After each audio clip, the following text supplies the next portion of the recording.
తండ్రి ఇంట అనేక స్థానములు కలవు అని అన్నాడో, ఎవరైతే నా తండ్రి చిత్తము ఈ లోకము జరగాలి అని అన్నాడో, ఎవరైతే నా తండ్రి రాజ్యము ప్రకటించడం కోసం నేను వచ్చాను అని అన్నాడో, ఆ తండ్రి యొక్క చిత్తమును నెరవేర్చడానికి పరితపించే ఈ యేసుక్రీస్తు ప్రభువును ఎందరైతే అంగీకరిస్తారో, అంగీకరించడం అంటే ఏంటి?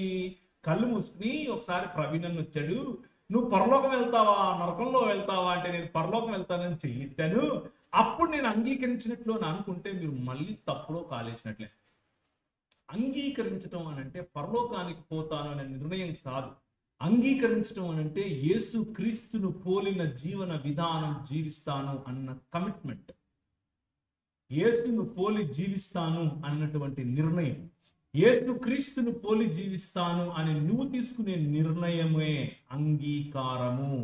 యేసు ప్రకటించిన రాజ్యమును అంగీకరించటం, యేసు ప్రకటించిన తిరిగి జన్మించే అనుభవాన్ని పొందటం, యేసు ప్రకటించిన దేవుని రాజ్యములో అడుగెడటం, ఇవన్నీ కూడా అంగీకరించడం అంటే అర్థం.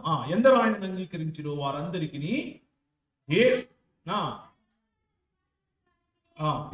మళ్ళీ దేవుని పిల్లలగుటకు ఆయన అధికారము తన నామమందు అనంటే యేసుక్రీస్తు అన్న పేరు అని కాదు అర్థం. తన నామము అంటే ఆయన అధికారం, ఆయన దేవుని ప్రాతినిధ్యం, ఆయనకున్నటువంటి సృష్టికర్త అనేటటువంటి పొజిషన్, దాన్ని ఎవరైతే విశ్వసిస్తారో అని దాని అర్థం కదా. ఆ అర్థాన్ని ఎవరైతే తీసుకుంటారో, ఎవరైతే యేసుక్రీస్తు అధికారాన్ని నమ్ముతారో, ఆ అధికారం కింద నేను బ్రతుకుతాను అని నిర్ణయించుకుంటారో వారికి ఏమవుతుంది?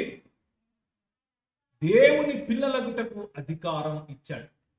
కోల్పోయిన అధికారాన్ని ప్రభు అయిన యేసుక్రీస్తు తిరిగి ఇవ్వటానికి వచ్చాడు. ఏంటా అధికారం? పరలోకం పోవటమా? కాదు. లేకపోతే దాన్ని ఏమంటారు? బజ్జీలు నూనెలు వేసి కాల్చినట్టు నరకంలో నేను కాలుతా ఉంటారు అని చెప్తా అంటే దానికి భయపడి అమ్మ నేను అటుకడికి పోను నాయన, నేను యేసు ప్రభు నమ్ముకుంటే బజ్జీలాగా కాల్చబడను కాబట్టి, అంటే చికెన్ తందూరి కాకుండా ఉండాలంటే నువ్వు యేసు ప్రభు నమ్ముకోవాలని ఒకటి చెప్తే నువ్వు చేయెత్తావు అని అనుకుంటే యు ఆర్ మిస్టేకెన్. నువ్వు చాలా పొరపాటు పడ్డావు. Christianity is not about నరకం అండ్ పరలోకం. Christianity is about Jesus. యేసు క్రీస్తును పోలి జీవించడం క్రైస్తవం. యేసు క్రీస్తును పోలి ఎక్కడ జీవిస్తాం? ఇక్కడ బ్రతికి ఉండగా నూతన సృష్టిగా మనము అవుతాం. చదువు ఇంకా కంటిన్యూ చేయి.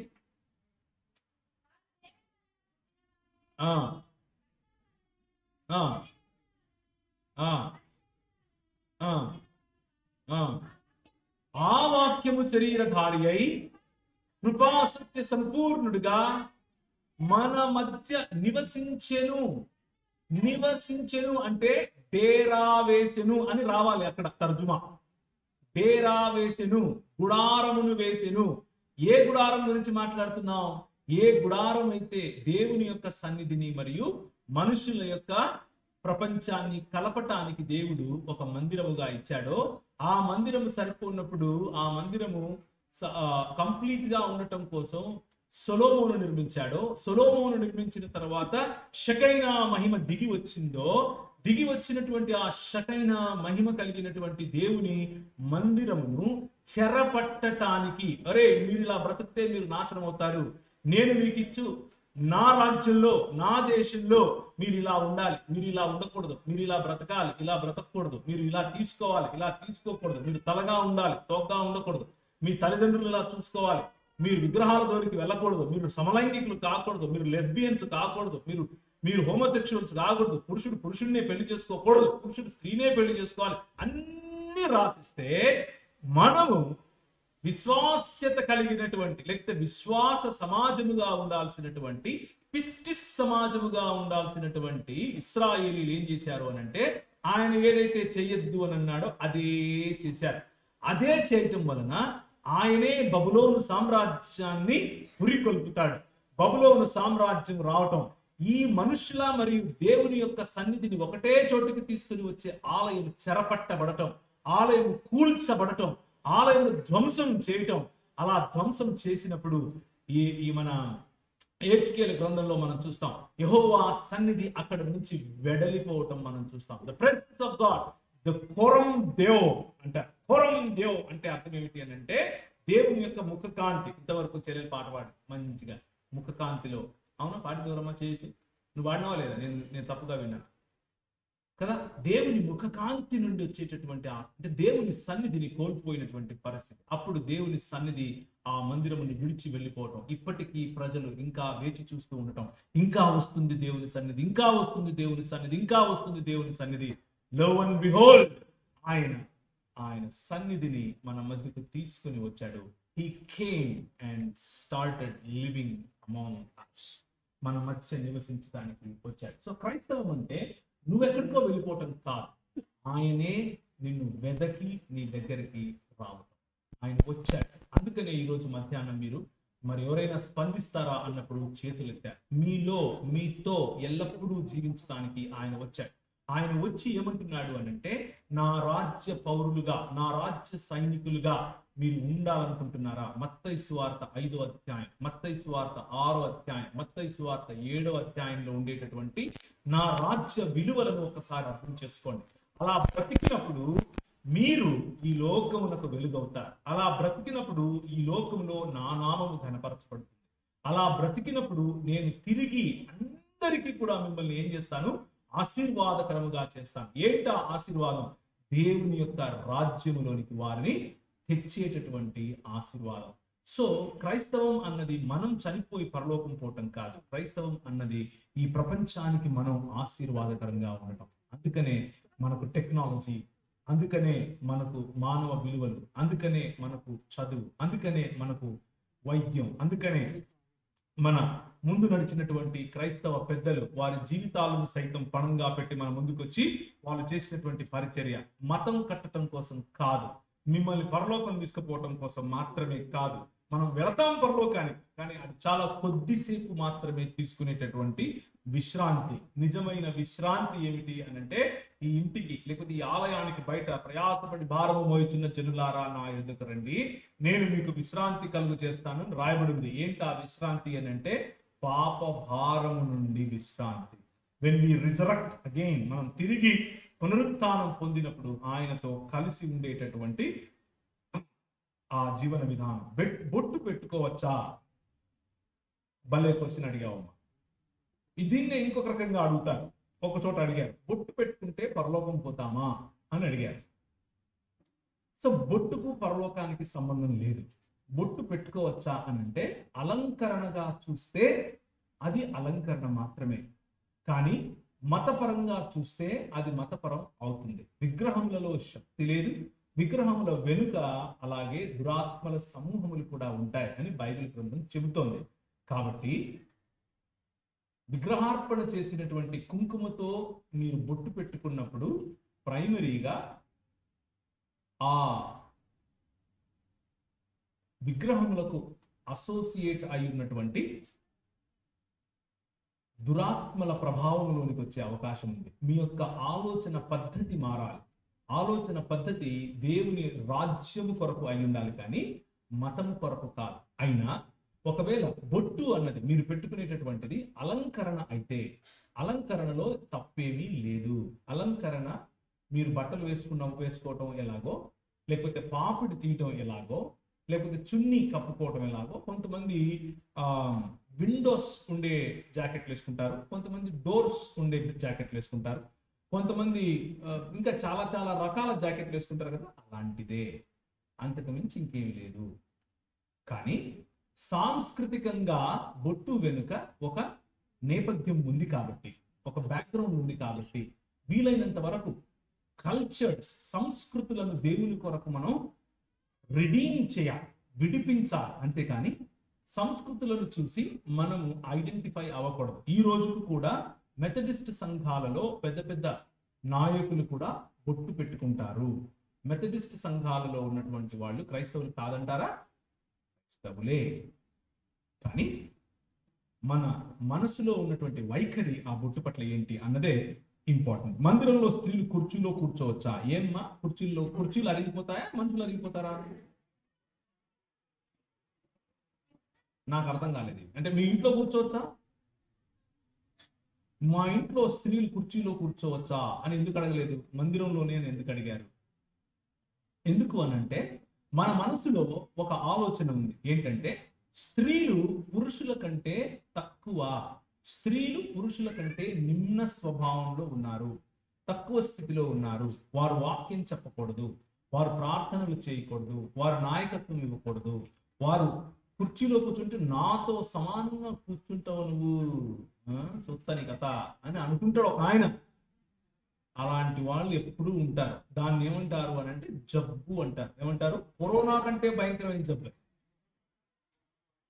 అలాంటి వాళ్ళను పట్టించుకోకండి, దర్జాగా కూర్చోండి. మీకు పైన కూర్చోవడం సౌకర్యవంతంగా ఉంటే పైన కూర్చోండి, కింద కూర్చోవడం సౌకర్యవంతంగా ఉంటే కింద కూర్చోండి. పైన కూర్చుంటే కొత్తగా పరలోకం పోయేది లేదు, కింద కూర్చుంటే కొత్తగా పరలోకం పోకుండా ఉండేది లేదు. ఎక్కడ కూర్చున్నారు అన్నది ప్రాముఖ్యత కాదు.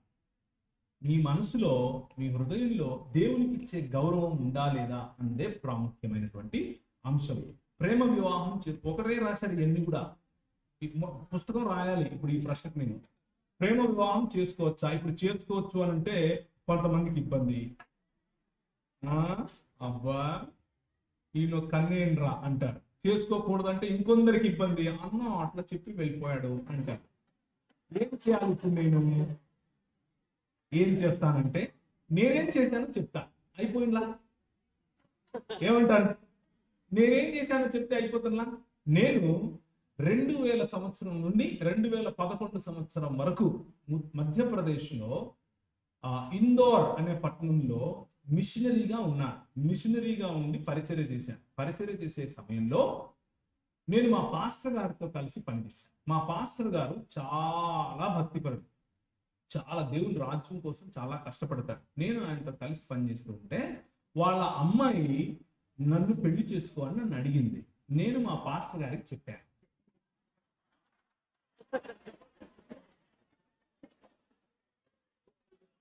రెండు కలిపే కదా, కలిపానా లేదా చూసారా? అందుకే ట్రిక్కీ క్వశ్చన్ మీకే కాదమ్మా,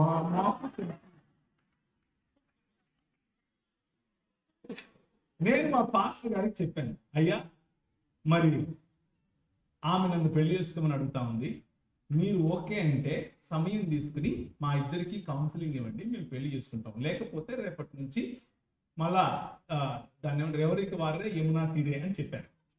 చెప్తే ఆయన 2 రోజులు టైం తీసుకుని ప్రార్థన చేసి మా అమ్మతో మాట్లాడి, మా అమ్మ ఆయన ఒక మాట అనుకుని, సరే నో ప్రాబ్లం, ఆ అమ్మాయి చదువు అయిపోయి ఆ తర్వాత చేసుకుందులే అన్నారు. ఒక 2 సంవత్సరాలు గ్యాప్ తీసుకుని ఇద్దరం ఒకరినొకరు అర్థం చేసుకుని వాళ్ళ ముందే, మా తల్లిదండ్రుల ముందు అంటే మా భార్య తల్లిదండ్రుల ముందు అర్థం చేసుకుని, తర్వాత ఆమె చదువు అయిపోయిన తర్వాత చక్కగా అందరి ముందు మా పెళ్లిలో ఒక 6000 మంది వస్తే ఆ 6000 మంది ముందు పెళ్లి చేసుకుని ఆ తర్వాత భార్యాభర్తలుగా చలామణి అయ్యాం. ముందు భార్యాభర్తలు అయిపోయి తర్వాత పెళ్లిళ్ళు చేసుకోకండి అని చెప్తున్నాను. అది తప్పు. ముందు ప్రొక్లమేషన్, ఆ తర్వాత కాన్సమేషన్. అంటే మొదట ప్రకటించాలి, ఆ తరువాత ఒకటవ్వాలి. కనుక పురుషుడు తన తల్లిని తండ్రిని విడిచి తన భార్యను హత్తుకొని, ప్రేమికురాల్ని కాదు, జాగ్రత్తగా వినండి, తన భార్యను హత్తుకుంటాడు, ప్రేమికురాల్ని కాదు. సో ప్రేమ తప్పు కాదు. భౌతిక సంబంధం పెళ్లి కంటే ముందు తప్పు, అది వ్యభిచారం కిందికి వస్తుంది, అది చేయకూడదు. ఇంకా క్లియర్గా ఏమని చెప్పాలా?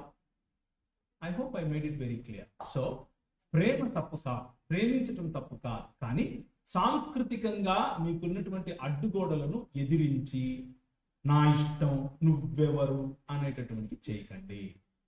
మీ పెద్దల దగ్గరికి తీసుకెళ్ళండి, పెద్దలతో సంప్రదింపులు చేయండి, పెద్దల యొక్క ఆశీర్వాదం తీసుకోండి. కొంతమంది ఒప్పుకోరు, కొంతమంది ఒప్పుకోనప్పుడు దానికి ఉన్న కారణాలు తెలుసుకోండి. మీకంటే ఎక్కువగా మీకోసం మిమ్మల్ని ప్రేమించే వాళ్ళు ఆలోచిస్తారు కాబట్టి వాళ్ళ పర్స్పెక్టివ్ని కూడా అర్థం చేసుకోండి. అర్థం చేసుకున్నప్పుడు మీరు ఒప్పుకోగలిగితే పర్వాలేదు. ప్రేమ గుడ్డిది అంటారు కదా, అలాంటి మోజులో కనుక ఉంటే మరి అది కొంచెం ఇబ్బంది, అది మీకే ఇబ్బంది, లాంగ్ రన్ లో మీకు ఇబ్బంది అవుతుంది. సో జాగ్రత్తగా ఆచితూచి. ప్రేమ అన్నది భావన కాదు, చాలా జాగ్రత్తగా వినండి ఈ పాయింట్. ప్రేమ, love is not just an emotion, love is a decision.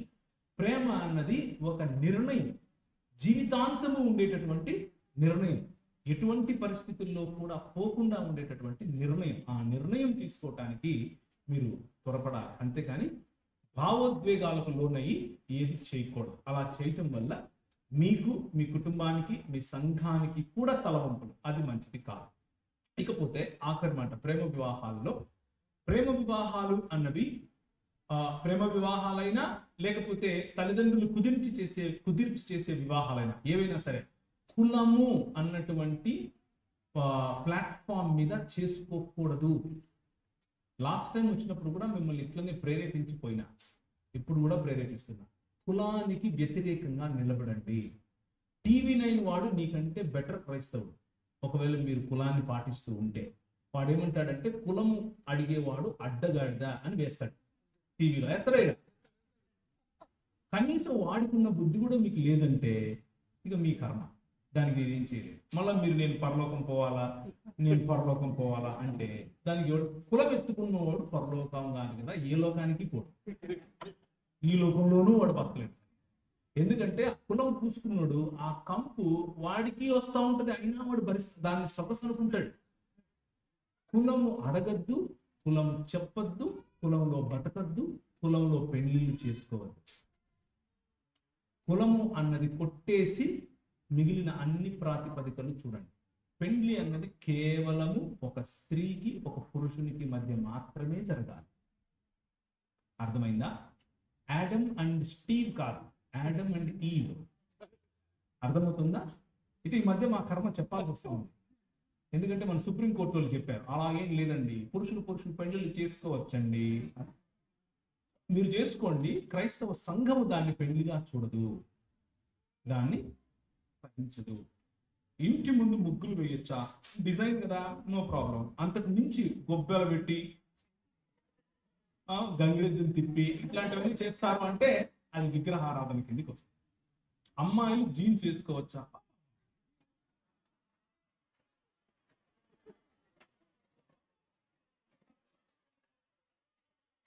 ఇప్పుడు అమ్మాయి ఏం వేసుకుంటే నీకేం తేవాలి? నీ బాధ ఏం చెప్పు. నేను కరెక్ట్ గా గెస్ట్ చేసింటే అడిగింది కూడా అమ్మాయి అయింటది. అమ్మా, నీకు ఏది కంఫర్టబుల్ గా ఉంటే అది వేసుకో, కానీ ఏదో ఒకటి వేసుకో. ఏది వేసుకోకపోవడం తప్పు. అర్థమైందా?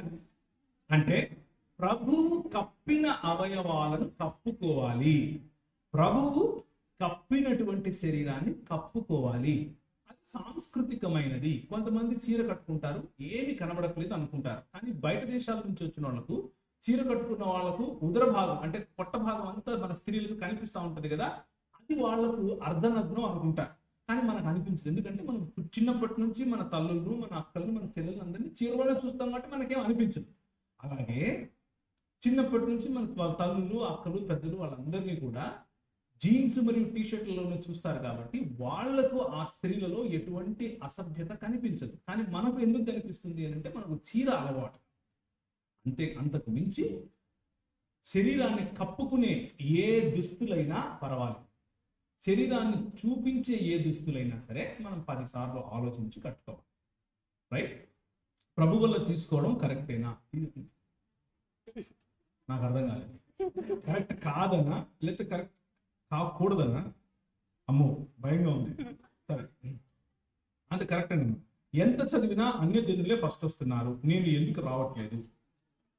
దానికి ఆన్సర్ మీ దగ్గరే ఉంది. అంటే మీరు మట్టి బుర్రానే అనట్లేదు, నేను అనట్లేదు. నేనేమంటున్నాను అని అంటే చదివిన దాన్ని గుర్తు పెట్టుకోండి. There are so many tricks, చాలా రకాల ఇవి ఉన్నాయి.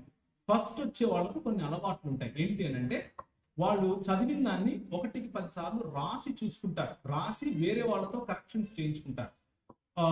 అంటే చిన్న చిన్న డీటెయిల్స్ కూడా గుర్తుండటం కోసం రాస్తారు. నేను ఎప్పుడు ఫస్ట్ వచ్చిన జాబితా లేదు, ఉన్నట్టు చెప్తున్నా. నేనంతా బ్యాక్ బెంచ్ కానీ ఫస్ట్లో కూర్చునే వాడిని, కానీ ఎప్పుడు ఫెయిల్ అయిన జాబితాలు కూడా లేవు. ఒక 70%, 80% లాగానే నేను ఎప్పుడైనా పాస్ అయ్యాను. కానీ class first, school first, district first ఇలాంటి వాళ్ళు కొంతమంది ఉంటారు. అలాంటి వాళ్ళ దగ్గర అడగండి. నాలాంటి వాళ్ళ దగ్గర అడిగితే మైక్ పట్టుకుని ఎట్లా మాట్లాడాలో చెప్తాడు, ఫస్ట్ ఎలా రావాలో ఎలా చెప్తాడు చెప్పి. కానీ చదువుకున్నంతలో నాకు అర్థమైంది ఏంటి అని అంటే మనం చదివింది గుర్తు పెట్టుకోవటానికి రాస్తే గుర్తుంటుంది, రాసి మనది మనం చూసుకున్నప్పుడు గుర్తుంటుంది. తర్వాత ఫస్ట్ రావడానికి ఆ లేకపోతే లాస్ట్ రావడం ఫస్ట్ రావడం అన్నది అసలు మనకు ప్రాధాన్యతగా ఉండకూడదు. మనకు ప్రాధాన్యతగా ఉండాల్సింది ఏమిటి అని అంటే ఆ సబ్జెక్టు గురించినటువంటి అవగాహన ఉందా లేదా, అది ఇంపార్టెంట్. ఫస్ట్ లాస్ట్ ఇదంతా కూడా ర్యాట్ రేస్, అది దాని మీద పెద్దగా దృష్టి పెట్టద్దు. ఎంత చదివినా ఎందుకని నేను టాపర్ని అవ్వలేకపోతున్నాను, ఇది కూడా రెండు అదే జాబితా. టాపర్ అవ్వాల్సిన అవసరం లేదు. మీరు టాపర్ అయితే చాలా మంచిది, ఒకవేళ అవ్వకపోయినా కానీ మీకు పెద్దగా ఒరిగేదేమీ లేదు. మీకు ముఖ్యంగా కావాల్సింది ఏమిటి అంటే ఆ సబ్జెక్ట్ మీద అవగాహన, లోతైన అవగాహన. నిద్రలో లేపినా కానీ దాని గురించిన జ్ఞానం మీకు ఉండాలి. అంతకు మించి ఇప్పుడున్నటువంటి సిస్టమ్ తప్పు. ఇప్పుడు మన దేశంలో ఉన్న system topper, second topper, third topper ఇప్పుడు తీసేశారు అనుకుంటున్నాను. మేము చిన్నప్పుడు ఉండేది ర్యాంక్స్ అనే పద్ధతి ఉండేది. ఆ ర్యాంక్ అనే పద్ధతి మంచిది కాదు, పిల్లలని ఇంకా ఎక్కువ ఒత్తిడిలోనికి గురి చేస్తుంది. మనం ర్యాంకులకు వెనక పరిగెట్టకూడదు, మనం జ్ఞానం వెనుక పరిగెట్టాలి. ప్రతి మనిషి పుట్టుకతో పాపిగా పుడుతున్నాడా? ఒకవేళ పుడితే పాపి అయితే దేవుడు గర్భఫలము బహుమానము అని ఎందుకు ఇస్తున్నాడు వివరించగలరు. మనిషి పుట్టుకతో పాపి అని అంటే ఉదయం మనం చూసుకున్నట్లుగా మనిషిని దేవుడుగా భావించాడు కాబట్టి ఆ దేవుడుగా భావించిన కుంటుపడిన దేవుని యొక్క పోలికలోనే మనిషి గతించిపోయాడు, లేకపోతే తగ్గించుకుపోయాడు. అలా తగ్గించుకుపోయిన మనుషులకు పుట్టిన వాళ్ళందరూ కూడా అదే స్వభావంతో పుడుతున్నారు. దాన్నే పాప స్వభావము అని పిలుస్తున్నాం. స్వాభావికంగా మనిషి పాపి అని చెప్తున్నాం, అంతేకాని అంతకు మించి ఇంకేది కాదు.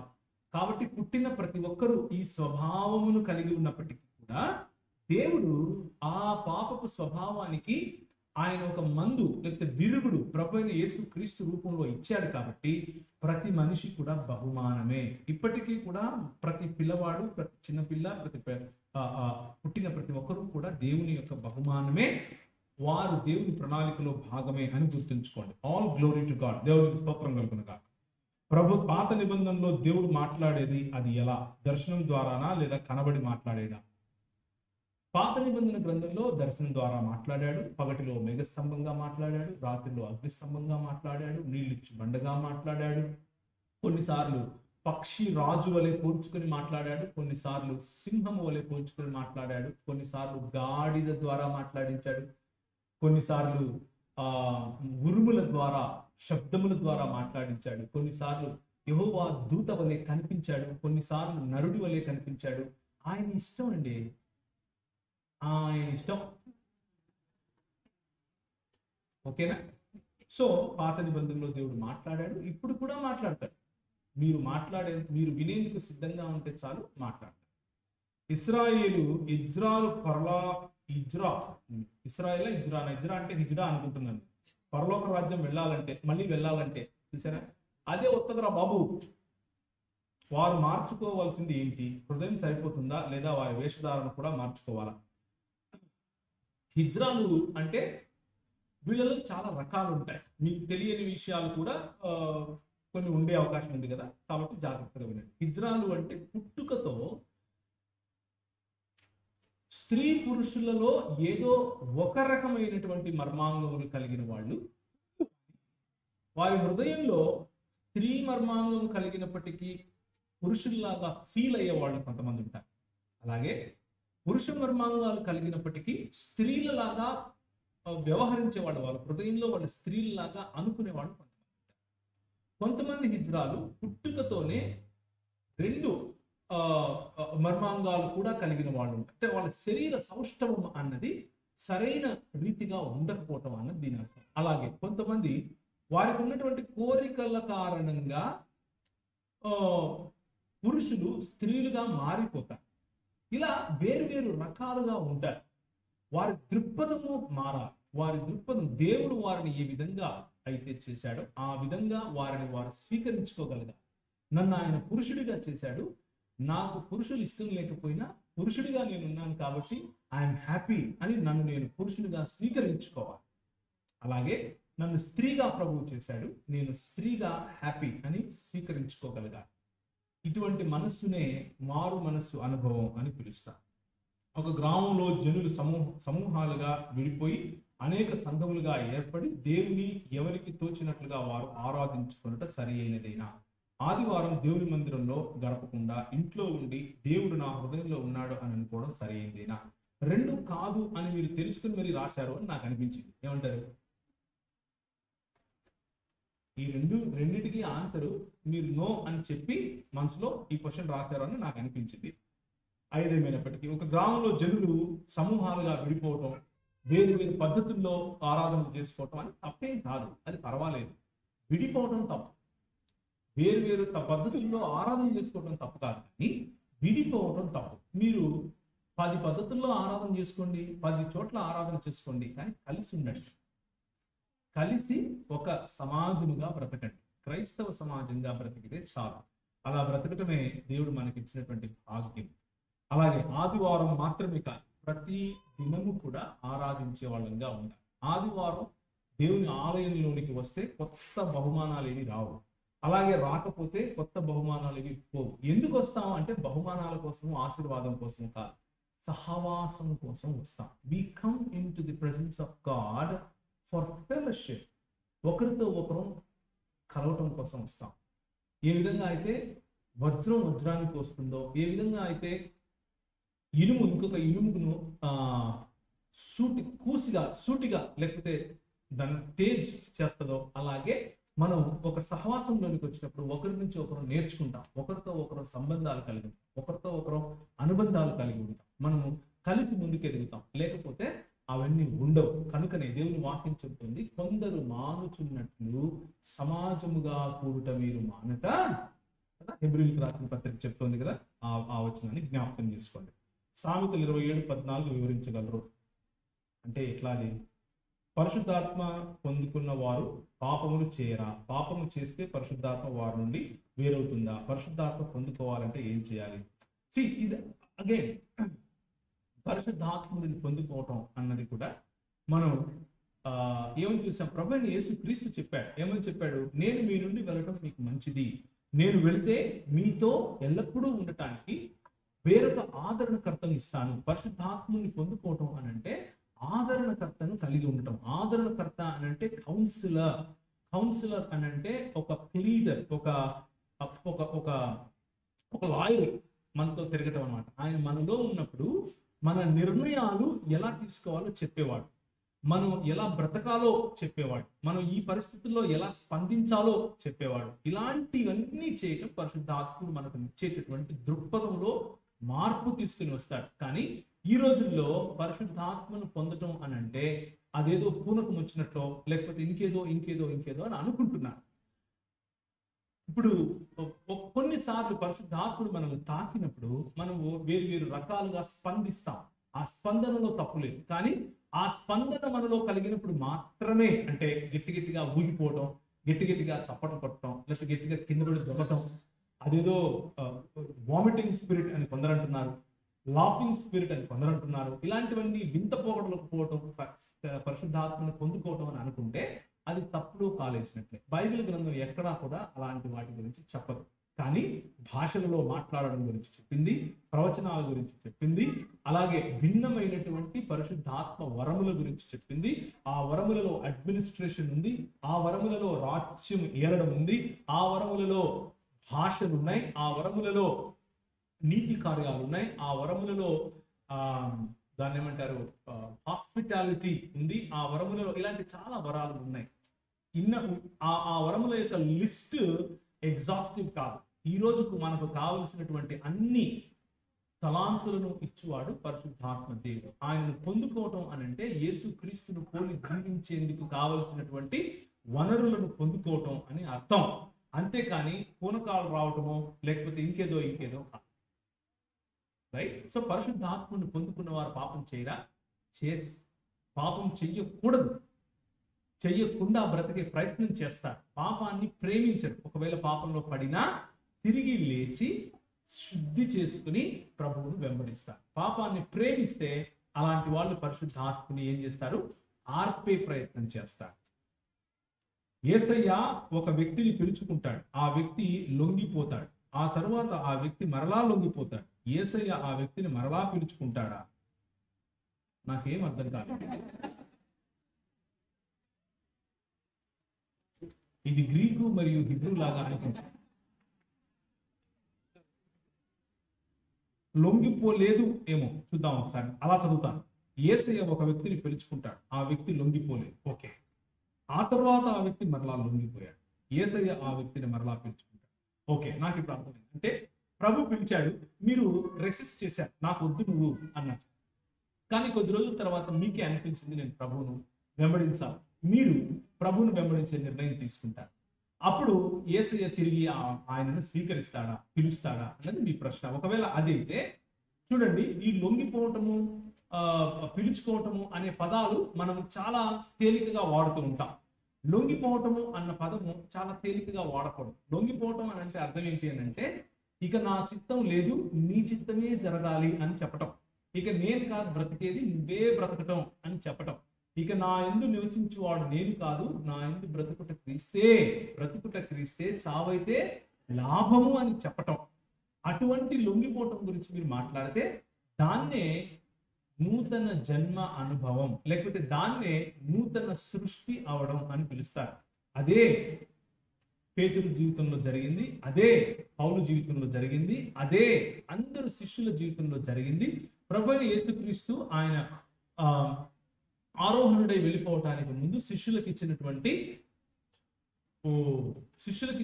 వాగ్దానముతో కూడినటువంటి ఆజ్ఞ కూడా ఇదే. ప్రజలకు నేర్పించండి, శిష్యులుగా చెయ్యండి. వాళ్ళు నేను చెప్పింది చేసినప్పుడు నా వాళ్ళుగా పిలువబడతారు. నేను చెప్పినట్లు బ్రతికినప్పుడు వాళ్ళు నా యందు నిలువబడిన వాళ్ళు అవుతారు. స్థిరముగా ఉండే వాళ్ళు ఏం చేస్తారు? వాళ్ళు ఇలా బ్రతుకుతారు అని చెప్పి వెళ్ళాడు. కాబట్టి లొంగిపోవటం అన్నది మంచిది. అది ఎప్పుడు జరిగినా, జీవితం చచ్చిపోవటానికి ముందు వరకు ఎప్పుడు జరిగినా అది మంచిది. లొంగిపోండి, తప్పలేదు.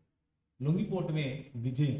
ప్రభువైన యేసుక్రీస్తు ఆయన తను తాను తగ్గించుకున్నాడు కాబట్టి అందరికంటే ఎత్తైనటువంటి పొజిషన్ లో కూర్చున్నాడు. అదే మనకు కూడా చెబుతున్నాడు, లొంగిపోవటం మంచిది. వాగ్దానము ప్రతి ఇయర్ తీసుకోవాలా? ఒక సంవత్సరానికి ఎన్ని ప్రామిస్ కార్డ్స్ తీసుకోవాలి? మీ పాస్టర్ గారిని అడగండి. నేను ఏదైనా చెప్తే ఆయన వల్ల నా మీద కోప్పడితే ఏం లేదు. వాగ్దానం కార్డు అన్నది ఒక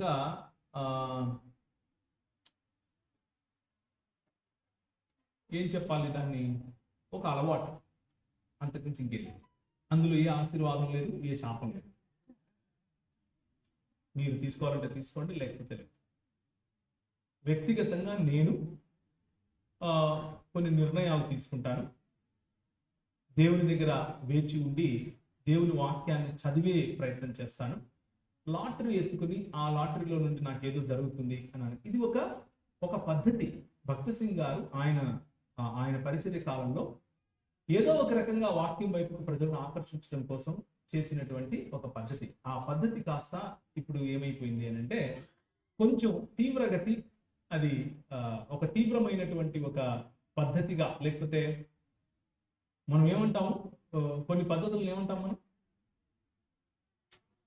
ఆచారం అయిపోయింది. కానీ దేవుని వాక్యాన్ని ఆచారం చేయకండి. శాసనములు, కట్టడాలు, న్యాయవిధులు ఏమి చెప్పుచున్నవి లేదా తెలియజేయుచున్నవి? యేసుక్రీస్తు ప్రభువును అనుసరించమని, ఆయన రాజ్యము కోసం బ్రతకమని చెబుతున్నాయి. బాప్తిసం తీసుకున్నాక ప్రభు బలలో చేయి వేయకపోతే దేవుని ఆత్మ మనతో ఉంటుందా, ఉండదా?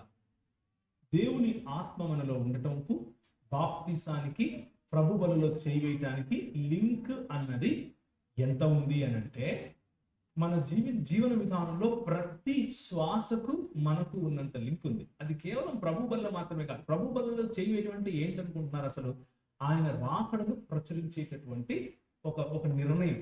మీరు ఈ బలలో చేయి వేసినప్పుడల్లా ఆయన రాకడను ఏం చేస్తారు? ప్రకటించు వారు అవుతారు, ప్రచురించు వారు అవుతారు. ఆయన మరణ పునరుత్థానముల యందు పాలు పొందిన వారు అవుతారు. ఆయన శరీరం మీ కొరకు విలువబడింది అని అర్థం చేసుకుంటారు. అంత మాత్రమే కాదు, ఆయన రక్తం మిమ్మల్ని శుద్ధి చేయడం కోసం, ప్రోక్షించడం కోసం చిందించబడింది అని అర్థం చేసుకుంటారు. అక్కడితో ఆగరు, పునరుత్థాన శరీరం జ్ఞాపకం చేసుకుంటారు. ఆయన ఆ బలలో చేయి వేసినప్పుడల్లా పునరుత్థానమును మీరు స్మరిస్తారు, మీరు తిరిగి పునరుత్థానం అవుతారు అని నమ్ముతారు. సో వీటన్నిటినీ కూడా ప్రతిరోజు చేయాలి. ఓకే, ప్రతిరోజు కూడా మనము బలలో చేసిన అనుభవాన్ని కలిగి ఉండాలి. ప్రేమ చదువుతున్న అమ్మాయి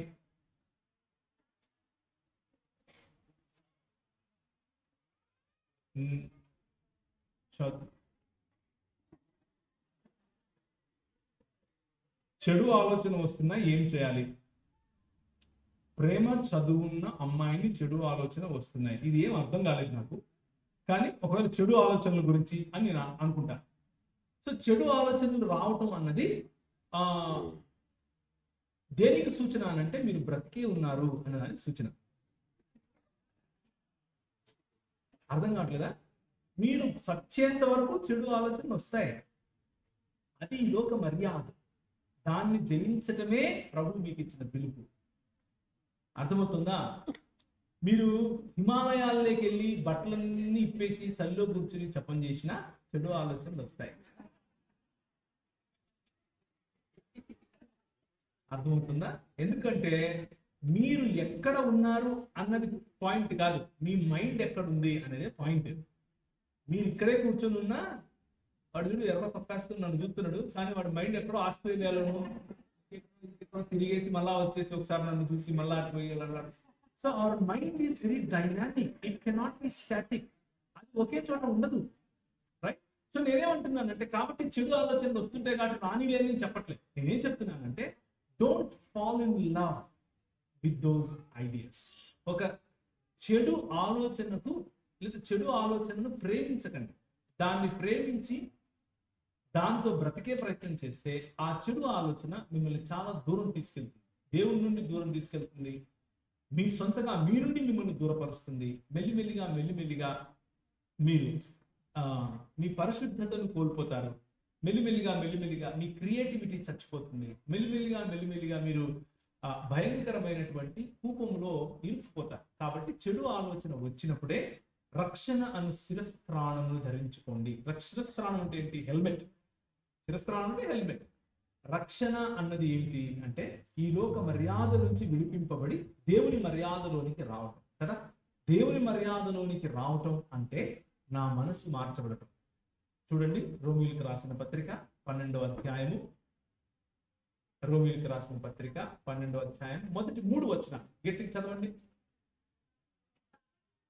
సహోదరులారా, అంటే ఒక నిమిషం అమ్మ, సహోదరులకు మాత్రమే చెప్తున్నారు, ఇది మాకు కాదు మీరు అనుకోకండి, అందరికీ, సహోదరులకు మరియు సహోదరులకు ఇద్దరికీ కూడా. కాబట్టి పరిశుద్ధమును దేవునికి అనుకూలమును అయిన సజీవ యాగముగా మీ శరీరములను ఆయనకు సమర్పించుకోండి. దేవుని వాత్సల్యమును బట్టి మిమ్మల్ని నేను బ్రతిమాలుకుంటున్నాను. ఇట్టి సేవ మీకు యుక్తమైనది. మీరు ఈ లోక ఏ సేవ? ఈ లోక మర్యాదను అనుసరింపక ఉత్తమమును అనుకూలమును సంపూర్ణమైన దేవుని చిత్తమేదో పరీక్షించి తెలుసుకోండి. ఎలా తెలుసుకుంటారు? 66 పుస్తకాలు ఉన్నటువంటి బైబిల్ గ్రంథంలో చెప్పినటువంటి దేవుని చిత్తం ఏమిటి అని అంటే మనం ఇంతవరకు చదివాం. ఆయన ప్రణాళిక ఏమిటి? సమస్త ప్రపంచమును, పరలోకముందున్న వాటిని, భూలోకముందున్న వాటిని ప్రభువైన యేసు క్రీస్తునందు సమీకరించడం ఆయన చిత్తం, ఆయన ప్రణాళిక. దాన్ని అర్థం చేసుకుని మీ జీవితాలు కట్టుకుంటే బాగుపడతారు, ఈ లోక మర్యాదను విడిచిపెడతారు. అదే రక్షణకు ఉండేటటువంటి ప్రధానమైన లక్షణం, రక్షింపబడిన వాడికి ఉండేటటువంటి లక్షణం. అన్నయ్య నమస్కారం. నేను ఉద్యోగం చేస్తున్నా, సేవ చేయాలని ఆశ, జాబ్ చేస్తూ సేవ చేయొచ్చా? సేవ అంటే ఏమిటి అని మనం అర్థం చేసుకోవాలి. ఇట్టి సేవ మీకు యుక్తమే అని ఇంతవరకే చదివారు కదా. సేవ అని అంటే బైబిల్ సంకలో పెట్టుకుని మొత్తం కుటుంబాన్నంతా రోడ్డును పడేసి సైకిల్ వేసుకుని ఎక్కడికో అడవుల్లోకి వెళ్ళిపోయి పక్షులకు, పురుగులకు సువార్త చెప్పి తిరగటం కాదు. అది కాదు, అది మాత్రమే కాదు. అది కూడా సేవే, కానీ అది మాత్రమే కాదు. మీరు ఎక్కడ ఏ విధంగా మీ ఉద్యోగంలో ఉంటారు. నేను లాస్ట్ టైం వచ్చినప్పుడు కూడా చెప్పాను, కెమెరా పట్టుకుని ఇక్కడ జరిగేదాన్ని షూట్ చేస్తున్నటువంటి ఈ సహోదరుడు సేవకుడే మనం ఆరాధించడానికి అవసరమైనటువంటి మనకు సంగీతాన్ని ఆరాధనగా సమర్పిస్తున్నటువంటి ఈ సేవకులు కూడా సేవకులే. అలాగే మైక్ పట్టుకొని మాట్లాడుతూ ఉండగా ఈ ఈ నా స్వరం మీ వరకు రావడానికి అవసరమైనటువంటి మైక్ సిస్టమ్ ఇస్తున్నటువంటి మన సహోదరుడు కూడా సేవకుడే. మనందరము సేవకులమే. కేవలం తెల్ల బట్టలు వేసుకున్న వాళ్ళు మాత్రమే సేవకులు కాదు. అలాంటి వాక్యము బైబిల్లో ఎక్కడా లేదు. సేవకులు ప్రతి రంగంలో కావాలి. వ్యాపారంలో దేవుని సేవకులు కావాలి, సాంకేతిక రంగంలో దేవుని సేవకులు కావాలి. మా అన్న నాతో పాటు వచ్చారు, మా నాయకులు. ఆయన చిన్న పిల్లలను చేరదీసి వారిని ప్రయోజకులుగా చేసి సమాజంలో మంచి దైవజనులుగా బయటికి పంపుతాడు. సేవ. మత్తయి సువార్త 5వ అధ్యాయం, మార్కు సువార్త 7వ అధ్యాయం అని చెప్పడం మాత్రమే సేవ కాదు.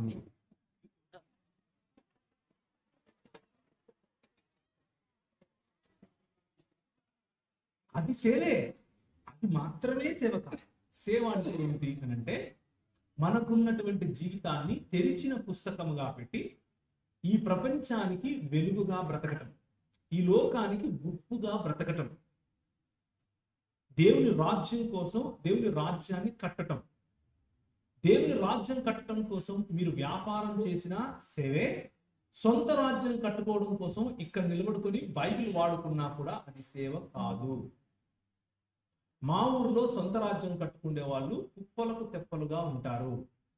మా ఊరు అంటే హైదరాబాద్ గురించి చెప్తున్నా. కుప్పలు కుప్పలుగా దొరుకుతారు, సొంత రాజ్యాలు కట్టుకుంటారు. సొంత రాజ్యాలు కట్టుకోవటం దేవుని సేవ అని అనుకుంటే ఆ కథ వేరుంటది.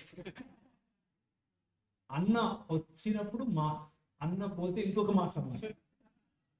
అన్న వచ్చినప్పుడు బూట్లు ఇట్లుంటాయి, అన్న తిరిగి పోయేటప్పుడు వెనక వచ్చి ఇట్లా పెట్టాలి. ఎందుకంటే అన్న వచ్చి చక్కని బూట్లు వేసుకొని పోవాలి. అన్న కొడుకు అమెరికాలో ఉంటాడు, ఆ అన్నకు పైసలు ఇచ్చేవాడు రిక్షా దొక్కుతుంటాడు. ఇవన్నీ ఏంటంటే పాపాకా సప్నా సబ్కా పైసా అప్నా. అర్థమైందా? నా తండ్రి చిత్తం ఏంటంటే మీ అందరి సొమ్ము నాది అనేవాడు. అటువంటి వాడు సొంత రాజ్యం కట్టేవాడు. అటువంటి వాడిని సేవకుడు అని పిలవకండి. అది అకౌంటబిలిటీ లేనటువంటి పరిచర్య, అసలు పరిచర్య కానే కాదు, అది సేవ కానే కాదు. బైబిల్లో ఎక్కడ కూడా సేవను పరిచర్య అని పిలిచారు. పరిచర్య అంటే ఏమిటి అంటే అవతలి వాడికి చేసేది. మన ప్రభువు చేసిన పరిచర్య ఏమిటి? సమస్త ఆయనకున్నటువంటి శక్తిని, ఆయన సృష్టికర్తగా ఉన్నటువంటి ఆయన వర్చస్సు, ఆయన యొక్క స్టేటస్ అంతా చెప్పిన తర్వాత యోహాను సువార్త 13వ అధ్యాయం ఇంట్లో చదువుకోండి. ఆయన తన పై వస్త్రాన్ని విప్పి నడుముకు ఒక తువాలు కట్టుకుని చేతిని ఒక బేసిన్ తీసుకుని అందులో నీళ్లు పోసి నీ దగ్గరకు వచ్చి అక్కడ నీ కాలు కడుగుతానే అంటాడు. అయ్యో నా కాలు కట్టడం ఏంటి ప్రభు? నువ్వు మా పాస్టర్ గారు ఏమంటారు? ఇది నేను చెప్పకూడదు ఇక్కడ నుంచి. నువ్వు నా కాలు కడగడం ఏంటి? నేను నీ కాలు కడగకపోతే నువ్వు నా దానివి కాదంటగా. అవునా? అయితే మొత్తం స్నానం చేయించేసి. బైబిల్లో అలాగే ఉంది బాబు. పేతురు అన్నాడు ఈ మాట. ప్రభు అంటాడు అవసరం లేదు, ఎక్కువ ఓవర్ యాక్టింగ్ చేయకు, ఓవర్ యాక్టింగ్ చేయదు, నేను చేసినంత చాలు, నేను చేసినంత చాలు. బేసిక్గా సేవ చేయటం అని అంటే మీ ఉద్యోగాలు విడిచిపెట్టి బైబిల్ పట్టుకొని తిరగటం కాదు. సేవ చేయటం అని అంటే మిమ్మల్ని ఏ స్థానంలో ప్రభు ఉంచాడో ఆ స్థానంలో దేవుని రాజ్యాన్ని కట్టడం. దేవుని రాజ్యాన్ని కట్టడం అంటే ఏమిటి? దేవుని రాజ్య విలువలతో జీవించటం. దేవుని రాజ్య విలువలతో జీవిస్తూ అక్కడున్న ప్రజలకు దేవుని రాజ్యాన్ని పరిచయం చేయటం. మీరు సెక్రటేరియట్లో ఉంటే అక్కడ దేవుని రాజ్యం కట్టాలి.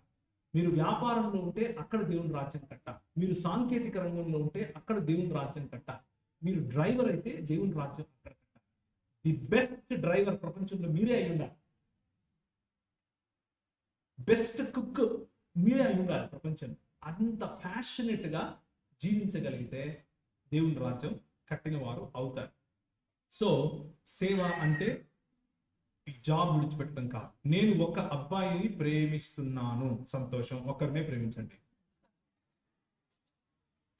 వేరే కులం మతం పెళ్లి చేసుకోవచ్చా? అంటే వేరే కులం అంటే మీరు కులం గురించి ముందే మాట్లాడుకున్నారని అర్థం. అంటే మీ ఆలోచన ఎలా ఉంది అని అంటే కులాన్ని ఆధారం చేసుకుని ఉంది. అటువంటి ఆలోచన మంచిది కాదు. మనిషిని మనిషిగా స్వీకరించండి, అబ్బాయిని అబ్బాయిగా మాత్రమే స్వీకరించండి. ఫలానా కులం అబ్బాయి అని స్వీకరించద్దు. వేరే మతం. ఇక్కడ ఒక విషయం అర్థం చేసుకోవాలి. యేసుక్రీస్తు ప్రభువును తమ సొంత రక్షకునిగా లేకపోతే తమ సొంత రాజుగా అంగీకరించిన వారు అదే యేసుక్రీస్తు ప్రభువును తమ సొంత రక్షకునిగా లేకపోతే రాజుగా అంగీకరించని వారితో పెళ్లి చేసుకోకూడదు అని దేవుని వాక్యం చెబుతోంది. ఏమని చెబుతోంది అని అంటే, చీకటితో వెలుగుకు సంబంధం ఉంటుందా? జీవము గల దేవునికి విగ్రహములతో సంబంధం ఉంటుందా? అలాగే మీ జీవితం విగ్రహారాధకులకు లేకపోతే యేసు ప్రభువును దేవుడిగా కాకుండా మిగిలిన ఎవరిని దేవుడిగా స్వీకరించే వారైనా సరే విగ్రహారాధకుల కిందకే లెక్క. వారితో మీ సాంగత్యం అనేది కుదరదు. లేదు, నాకు ఆ అబ్బాయి ముఖ్యం, నాకు దేవుడు ముఖ్యం కాదు అని అనుకుంటే అది మీ సొంత నిర్ణయం. దేవుని వాక్యం ఏం చెప్తుంది అని అంటే, కేవలము క్రైస్తవుడు మాత్రమే పెళ్లి చేసుకోవాలని చెప్తాను. నేను ఒక అబ్బాయిని ప్రేమించి పెళ్లి చేసుకున్నాను, కానీ అబ్బాయి మరొక అమ్మాయితో వెళ్ళిపోయాడు, నేను పెళ్లి చేసుకోవచ్చా? ప్రభువా నీకు స్తోత్రం. ఇది జరిగింది చెప్తున్నారా, నాకు టెస్ట్ పెడుతున్నారా? నాకైతే నాకు టెస్ట్ పెడుతున్నారా అనిపించింది. అన్న అనౌన్స్ చేసేటప్పుడు ఏమని అనౌన్స్ చేశాడంటే, మీ పేరు చెప్పాము అన్నాడు. నాకు ఇప్పుడు అర్థమైంది ఎందుకో. ఇంత స్కెచ్ చేశారు నాకు. మీరు పేరు రాయండి కానీ చెప్పము, ఎవరికి చెప్పమంటున్నాడు. అన్న ఏంటి అన్న 10 సార్లు ఇదే మాట చెప్తున్నాడు అనుకున్నా. ఎందుకన్నమాట, మీరు పెళ్లి చేసుకున్నటువంటి మీ భర్త మీకు నమ్మక ద్రోహం చేశాడు కాబట్టి అదే నమ్మక ద్రోహం మీరు మీ భర్తకు చేస్తే ఆ తప్పు ఒప్పైపోతుందా? దురదృష్టవశాత్తు కాదు. కాబట్టి మీ భర్త కోసం ప్రార్థన చేయండి, వేచి ఉండండి. మీ భర్తతో రికన్సైల్ అవ్వడానికి ప్రయత్నం చేయండి. మీ భర్తకు దేవుని సత్యాన్ని తెలియచేయండి. ఆయన తిరిగి మీ కుటుంబంలోనికి స్వీకరించండి. అదే మార్గం. క్రైస్తవ జీవితంలో విడాకులకు స్థానం లేదు. నాకు తెలిసినంతలో ఈ మధ్య కొంతమంది ఉంది అంటున్నారు. అది ఎలాగో నేను ఇంకా పరిశీలించలేదు. పరిశీలించిన తర్వాత మాట్లాడతాను. కానీ మీ భర్త తప్పు చేస్తే క్షమించటం అన్నిటికంటే మంచి ఉదాహరణ. నేను అమ్మాయిని ప్రేమించాను. అబ్బో, అంటే రాసిన వాళ్ళ అమ్మాయి అబ్బాయా? పెళ్లి చేసుకోవడం దేవుని చిత్తమా? పెళ్లి దేవుని చిత్తమే.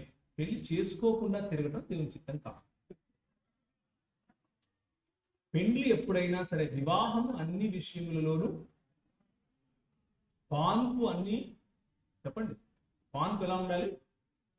పరిశుద్ధంగా ఉంచాలి. దాన్ని ఉంటుంది అని కాదు, ఉంచాలి. వివాహాన్ని ఘనంగా ఉంచాలి. వివాహం కాకముందు చేసే అన్ని అవకతవక పనులు కూడా ఘనమైనవి కావు.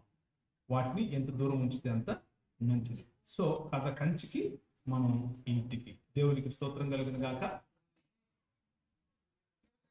అంటే ఇంక మేము ఇంట్లోకి పోవద్దా? 4 గంటలకు పంపుతానన్నా ఉన్నా, నువ్వు 5 అయిపోయింది, మళ్ళీ తీసుకొచ్చిస్తున్నాడు అన్న.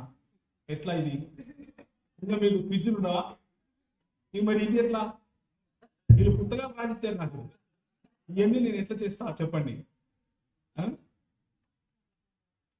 మన certificates, that means caste, income, residence certificates లో హిందూ అని రిలీజన్ లో రాస్తారు. క్రైస్తవులు కూడా అలా రాయడం వల్ల క్రైస్తవులు కూడా హిందూ సాంప్రదాయాన్ని పాటించినట్లేనా?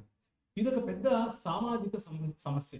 అంటే ఇది మతపరమైన సమస్య కాదు, సామాజిక సమస్య. ఎందుకు అనంటే, క్రైస్తవులుగా ముఖ్యంగా తెలుగు మాట్లాడేటటువంటి రాష్ట్రాల్లో ఎక్కువ భాగం క్రైస్తవులు, 90% పైగా క్రైస్తవులు ఎస్సీ సామాజిక వర్గానికి చెందినటువంటి వారు. ఈ ఎస్సీ సామాజిక వర్గానికి చెందినటువంటి వారు యేసు ప్రభువును నమ్ముకోకుండా ఉండటం కోసం, ఆయనను అనుసరిస్తే వాళ్ళకు వచ్చేటటువంటి ఈ ప్రభుత్వం వారు ఇచ్చేటటువంటి సదుపాయాలు వేసి కుట్ర చేశారు. ఎవరిపైన? ఎస్సీ సమాజం పైన కుట్ర జరిగింది. ఏంటా కుట్ర? ప్రభువును నమ్మకుండా ఉండటం కోసం ఎస్సీ రిజర్వేషన్ అన్నది యేసు ప్రభువును నమ్ముకుంటే పోతుంది అని పెట్టారు. దాని కారణంగా ఆనాడున్నటువంటి సమాజం కోర్టులో పిటిషన్ వేసింది. ఈ రోజుకు కూడా కోర్టులో పిటిషన్ ఉంది, అది నడుస్తూ ఉంది. సో మన సమాజానికి, ముఖ్యంగా క్రైస్తవుల్లో ఎస్సీ సమాజం నుంచి ఎవరైతే ప్రభువుని నమ్ముకున్నారో వారికి వ్యతిరేకంగా చేసినటువంటి కుట్రలో ఇదొక కుట్ర భాగం. ఇది ఆ కుట్రను ఎదిరించడానికి, ఆ కుట్రను బట్టబయలు చేయడానికి క్రైస్తవ సమాజం కోర్టుకు వెళ్ళింది. ఆ కోర్టులో ఉంది. కోర్టు వారిని అడిగారు, ఇంతకు హిందూ అంటే ఏంటి అని క్వశ్చన్ వేశారు. సుప్రీంకోర్టు ఏం చెప్పిందంటే నాకు తెలియదు అని చెప్పింది. మీలో ఎవరికైనా తెలుసో చెప్పండి. మీలో ఎవరికైనా తెలుసా హిందూ అంటే ఏంటి? ఇంకా ఆన్సర్ నేను చెప్పేసినాను అనుకుంటున్నాను ఈ లెక్కతో. సో భారతదేశంలో పుట్టిన వాళ్ళందరూ, భారత జీవన విధానంలో జీవించే వాళ్ళందరూ హిందువులే, అంతే తప్ప ఇంకేది కాదు అని సుప్రీంకోర్టు చెప్పింది. అది మతపరమైనది కాదు, అది జీవన విధానానికి సంబంధించింది అని చెప్పింది. కాబట్టి ఇంకా అది కోర్టులో ఉంది కాబట్టి ఇది ఇలా పెట్టాలా పెట్టకూడదా అన్నది మీ సొంత అభిప్రాయానికి నేను వదిలేస్తున్నాను. అయితే వ్యక్తిగతంగా నేనేం చేశాను చెప్తాను, ఓకేనా? వ్యక్తిగతంగా నేనేం చేశాను అంటే, మా నాయన ముస్లిం సమాజానికి చెందిన ఆయన, ఓకే. మా అమ్మ క్రైస్తవ సమాజానికి చెందిన వ్యక్తి. నేను అడిగాను నా కులం ఏంది అని. ఎంఆర్ఓ పైనుంచి కిందికి చూశాడు.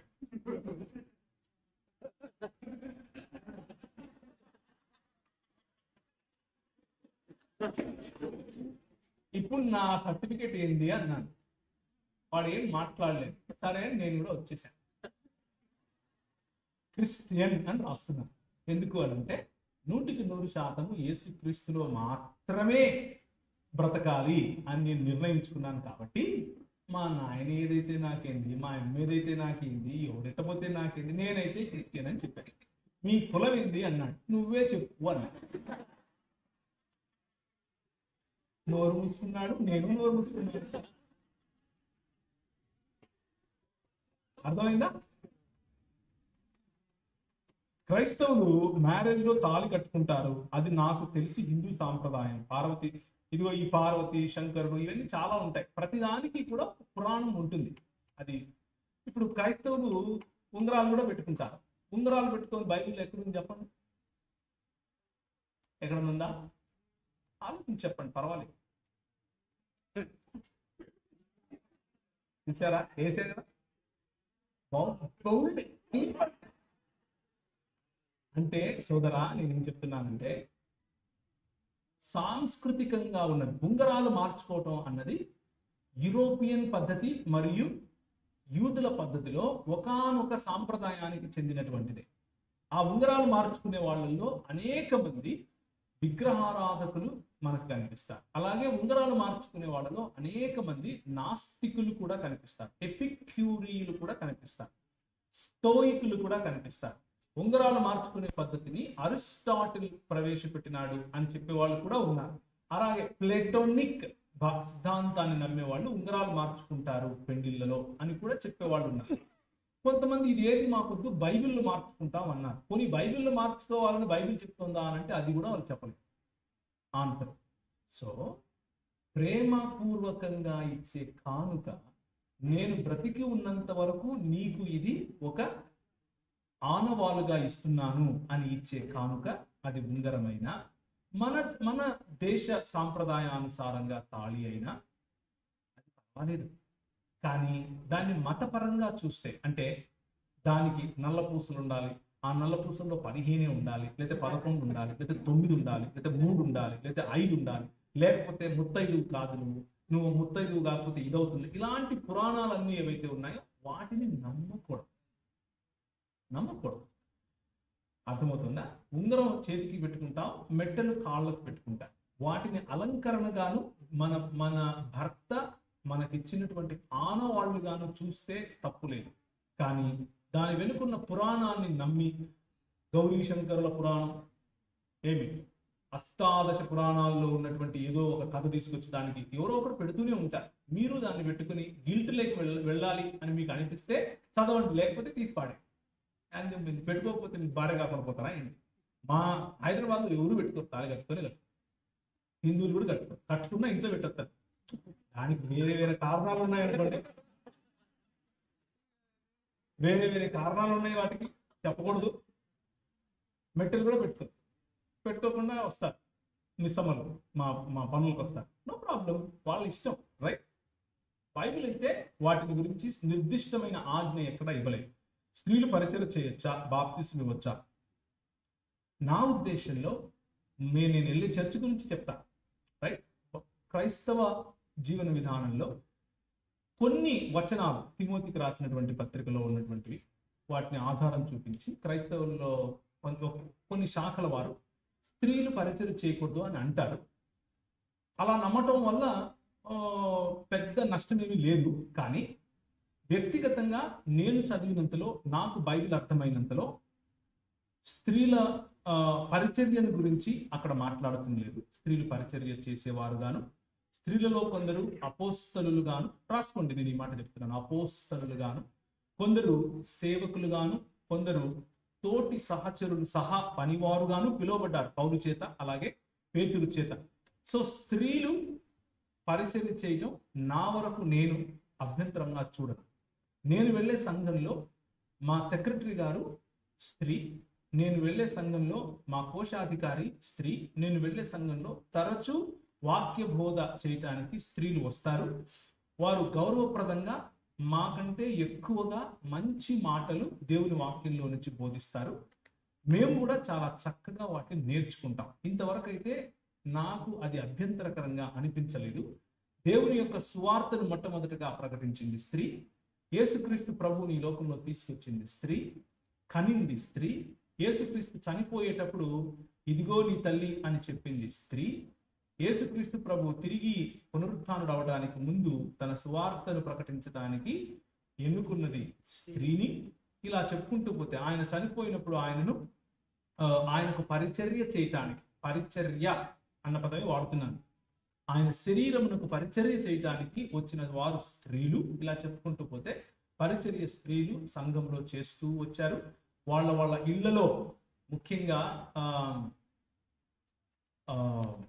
లుదియా ఇంట్లో, అలాగే పౌలుతో సమానముగా ఉన్నటువంటి అపోల్లోను ట్రైన్ చేసిన వాళ్ళలో బ్రిస్కా ఉండటం, ఇలాంటి వారందరూ కూడా పరిచర్యలో ముందుగా ఉండటం మనం గమనిస్తాం. కాబట్టి నా ఉద్దేశంలో, నా వరకు వ్యక్తిగతంగా నేను స్త్రీలను సమానముగా పరిచర్యలో కూడా సమాన భాగస్థులుగా చూస్తాను. వాక్యమును బోధించే విషయంలో కూడా సమాన భాగస్థులుగా చూడాలని ఆశపడతాను. అలా నేను చాలా మందిని తయారు కూడా చేశాను.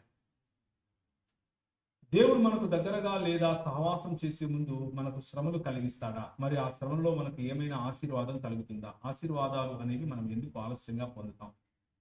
శ్రమలకు దేవుడు మనల్ని తయారు చేయటంలో ఆయన తర్బీదులు ఇస్తాడు, శ్రమను పెడతాడు అన్నది ఒక ఎక్స్ట్రీమ్. శ్రమలు అన్నవి దేవుని రాజ్య మర్యాద చొప్పున జీవించే ప్రతి ఒక్కరికి వస్తాయి. శ్రమలు మీకు రావటం లేదు అని అంటే ఎక్కడో మీరు విశ్వాస జీవితంలో సరైన జీవితం జీవించట్లేదు అని అర్థం. శ్రమలు అన్నవి వచ్చి తీరాలి, వస్తాయి, ప్రతి క్రైస్తవుడికి వస్తాయి. శ్రమ లేని జీవితం ఉంది అని అంటే మీరు ప్రభు రాజ్యం కోసం శ్రమ పడట్లేదు అని అర్థం. నేను సెల్ ఫోన్ ఎక్కువగా వాడుతున్నాను, చదువు మీద పని మీద మనసు పెట్టలేకపోతున్నాను, ఎలా? సెల్ ఫోన్ తీసేయి.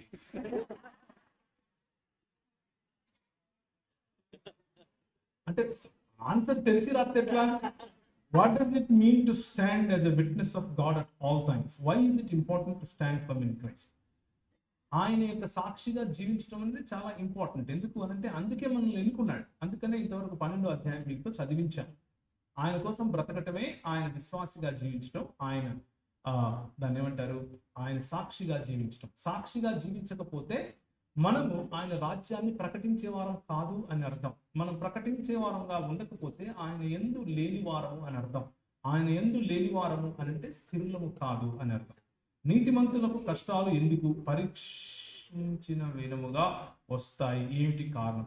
నీతిమంతులకు కష్టాలు ఎందుకు అని అంటే ఈ లోక మర్యాదలో వారు జీవించరు కాబట్టి వారికి కష్టతరమైనటువంటి మార్గమే మిగులుతుంది. ప్రభు అయిన యేసుక్రీస్తుకు, అలాగే పౌలుకు, అలాగే పేతురుకు, మిగిలిన అందరూ దైవజనులకు కలిగినటువంటి మార్గమే మనకు కూడా ఉంది కదా.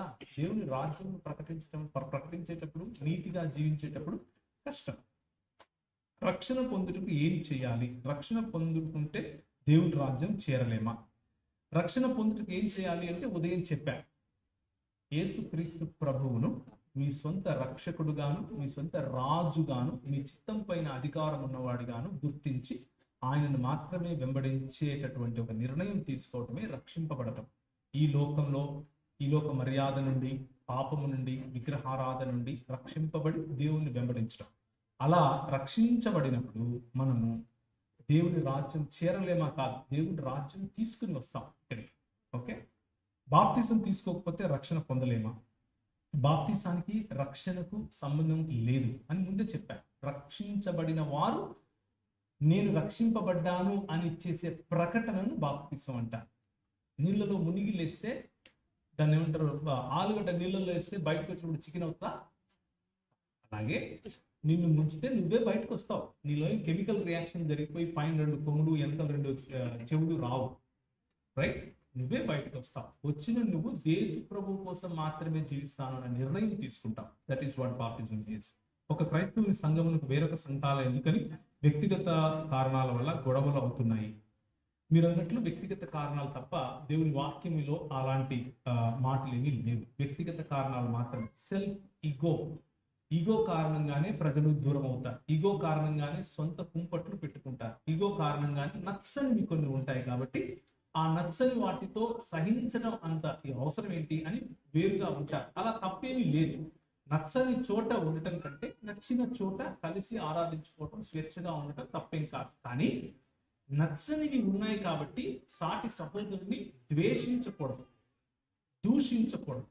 వీలైతే మీదైన పద్ధతిలో మీరు ఆరాధించండి, మీదైన పద్ధతిలో మీరు వేరుగా ఉండండి. కానీ సహవాసాన్ని కోల్పోవద్దు, ఫ్రెండ్షిప్ కోల్పోవద్దు. ఎప్పుడు ఫ్రెండ్స్ గా ఉండండి. అందుకనే ఒక పెద్ద ఆయన ఒక మంచి మాట అన్నాడు. ఏంటంటే, ఇన్ ఎసెన్షియల్స్ యూనిటీ, అంటే ప్రధానమైనటువంటి వాటిల్లో దేనినైతే నమ్మకపోతే మనం క్రైస్తవులుగా గుర్తించబడము, అలాంటి వాటిల్లో మనకు యూనిటీ, ఐక్యత కావాలి. ఇన్ నాన్ ఎసెన్షియల్స్ లిబర్టీ, అంటే వేటిని నమ్మడము నమ్మకపోవటం ద్వారా మనకు పెద్దగా ఒరిగేది ఏమీ లేదు. ఉదాహరణకు కమ్ములు పెట్టుకోవచ్చా, నెత్తిన గుడ్డ వేసుకోవాలా వేసుకోకూడదా, తెల్ల బట్టలు కట్టుకోవాలా నల్ల బట్టలు కట్టుకోవాలా, చెప్పులు ఎత్తుకుని తిరగాలా వేసుకోకూడదా, నెత్తిన ఆముదం పెట్టుకోవాలా కొబ్బరి నూనె పెట్టుకోవాలా, ఇలాంటివన్నీ ఉంటాయి. ప్రవహించే నీళ్ళలో బాప్తిసం తీసుకోవాలా లేకపోతే పొలంలో తీసుకోవచ్చా? సముద్రంలో అయితే అతి శ్రేష్టం అంట కదా. గలిలయకు వెళ్ళి బాప్తిసం తీసుకుంటే డైరెక్ట్ గా పరలోకం పోతాం అంట కదా. ఇవన్నీ ఏంటంటే పెరిఫెరల్స్, ఇవన్నీ కూడా ప్రధానమైనవి కావు. బాప్తిసం తీసుకోవడం ఇంపార్టెంట్. అంతేగాని ప్రవహించే నీళ్ళ, టపాకమా, షవర్ కిందన, జెండా కిందన, ఇది కాదు. Right. So in non essentials Liberty, in everything else charity, అంటే మిగిలిన అన్ని విషయాల్లో ప్రేమను చూపించాలి. ప్రేమను కోల్పోయి మిగిలిన రెండు పట్టుకుంటే కూడా మనం క్రైస్తవులుగా పిలువబడటానికి ఇబ్బంది. ఆలోచించండి. ఫైనల్లీ మనం ఏం చూసుకున్నాము అని అంటే, దేవుడు మనల్ని రక్షించుకున్నది పరలోకం తీసుకుని వెళ్ళటానికి మాత్రమే కాదు. దేవుడు మనల్ని రక్షించుకున్నది ఆయన రాజ్యమును ఈ లోకంలోనికి తీసుకున్నాము. ఆయన భుజముల మీద రాజ్య భారం ఉన్నది. యెషయా గ్రంథంలో చెప్పినటువంటి మాట. ఆయన భుజములు ఎవరు? నువ్వు నేను. ఆయన శరీరం ఎవరు? నువ్వు నేను. కాబట్టి మన జీవితం, క్రైస్తవ జీవితం ఈ లోకానికి వెలుగుగా ఉండటం కోసం, ఈ లోకాన్ని ప్రభువు యొక్క రాజ్యంలోనికి ఆహ్వానించడం కోసమే తప్ప మనం చచ్చిపోయి కేవలం పరలోకం వెళ్ళిపోతాం, ఇక్కడ ఉండేటివి వేస్ట్ అయిపోతాయి కాదు అనే విషయాన్ని గుర్తుంచుకోండి. ఇందులో స్థిరంగా ఉండటమే మన పిలుపు. ఆయన యందు నిలిచి ఉండటం. తల ఉంచుకుంటే ప్రార్థన చేసుకుంటాం.